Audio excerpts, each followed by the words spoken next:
ये खेत से और संसद तक जा रहा आंदोलन। खेत में चला गया ये आंदोलन, अब ये और बढ़ेगा मजबूती के साथ में, खेत तक जा लिया। आज किसान आंदोलन को पूरा 1 साल हो गया है और इस 1 साल में ये आंदोलन बड़ा होता गया, इतना कि सरकार को आखिरकार कृषि कानून वापस लेने पड़े। लेकिन इससे ये बिल्कुल नहीं माना जाए कि आंदोलन खत्म हो गया है, क्योंकि राकेश टिकैत के ताजा बयान से ये साफ होता है कि आंदोलन अभी खत्म नहीं हुआ है। उनका कहना है कि अब यह आंदोलन खेत से सियासत के रास्ते पर चलेगा और बीजेपी की तो खिलाफत करनी पड़ेगी, क्योंकि काम नहीं कर रहे हैं ये लोग। 1 साल हो गया, आगे कहां ये आपका आंदोलन जा रहा है? ये तो ठीक जा रहा आंदोलन, ये खेत से और संसद तक जा रहा आंदोलन। खेत में चला गया ये आंदोलन, अब ये और बढ़ेगा मजबूती के साथ में, खेत तक जा लिया। तो मतलब किसान संसद तक यानी सियासत तक पहुंच रहा है। हाँ पहुंच रहा भाई, संसद तक पहुंच रहा किसान। अभी भी बीजेपी की खिलाफत करेंगे जो आप पहले कहते थे? और क्या करेंगे, काम कर नहीं रहे। चलिए, तो ये कह रहे हैं कि किसान आंदोलन खेत से अब संसद की तरफ जा रहा है, यानी साफ साफ सियासी यहाँ से संदेश देने की भी कोशिश है कि जो सरकार है उसके खिलाफ जो लड़ाई है वो 1 साल के बाद भी बदस्तूर चलती रहेगी।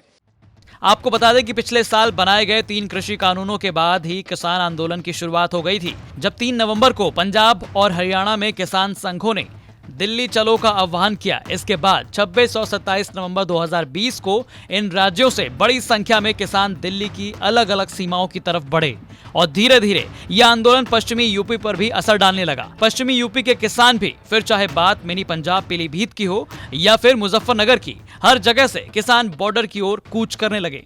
लेकिन किसानों को दिल्ली में घुसने से रोका गया। सिंधु बॉर्डर पर आंसू गैस के गोले छोड़े गए।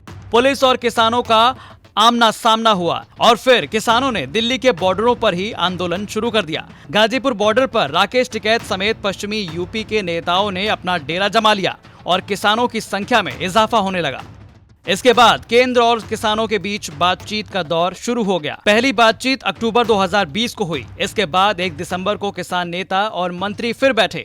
तीसरी बैठक 3 दिसंबर को हुई। 5 दिसंबर को चौथे दौर की बैठक हुई। लेकिन 8 दिसंबर को जब 5वीं वार्ता भी फेल हो गई तो किसानों ने भारत बंद किया। 22 जनवरी 2021 को किसानों और सरकार के बीच 11वें दौर की और आखिरी बातचीत हुई। सरकार से बातचीत के बीच ही किसान संगठनों ने 26 जनवरी को रैली निकालने का ऐलान किया, जिसके बाद 26 जनवरी को लाल किला और आईटीओ समेत दिल्ली के कई इलाकों में जो हिंसा हुई उसे दुनिया ने देखा।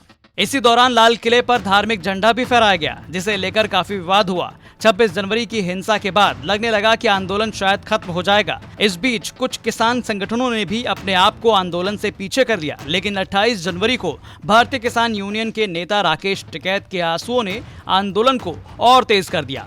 मारने की साजिश चली जा रही, मतलब बीजेपी के विधायक यहाँ पर आ गए, लोगों को मारेंगे, प्रशासन अब क्या अभी जारी रहेंगे, गोली के सामने भी जाएंगे।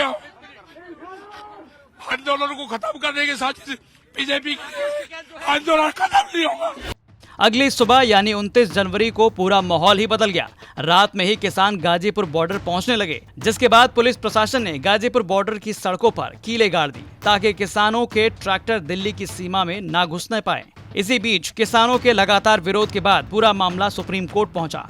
तीनों कृषि कानूनों पर रोक लगाने का आदेश दिया गया। इस मामले में कमेटी भी बनाई गई। सरकार ने 1.5 साल के लिए कानूनों को निलंबित भी कर दिया, लेकिन किसान अड़े रहे। किसान संगठन की तरफ से बताया गया कि इस दौरान आंदोलन में शामिल करीब 700 किसानों की मौत भी हुई, जिसमें लखीमपुर खीरी की घटना भी शामिल है, जहां केंद्रीय गृह राज्य मंत्री अजय मिश्रा टेनी के बेटे पर प्रदर्शनकारी किसानों को अपनी कार से कुचलने का आरोप है। इस 1 साल में किसानों ने काफी कुछ सहा है, लेकिन यह आंदोलन सरकार के लिए भी सरदर्द बना रहा। आखिरकार पीएम मोदी को तीनों कृषि कानून रद्द करने का ऐलान करना पड़ा। आज मैं आपको, पूरे देश को ये बताने आया हूं कि हमने 3 कृषि कानूनों को वापस लेने का, रिपील करने का निर्णय लिया है। इस महीने के अंत में शुरू होने जा रहे संसद सत्र में, इसी महीने में हम तीनों कृषि कानूनों को रिपील करने की संवैधानिक प्रक्रिया को पूरा कर देंगे। बहरहाल ये आंदोलन अभी खत्म नहीं हुआ है। राकेश टिकैत के ताजा बयान ने ये साफ कर दिया है कि सरकार के कानून वापसी से ये बिल्कुल ना समझा जाए कि अब किसान वापस हो जाएंगे। जब तक सरकार एमएसपी की गारंटी नहीं देगी तब तक ये आंदोलन यूं ही चलता रहेगा। कुणाल कुमार के साथ ब्यूरो रिपोर्ट, यूपी तक।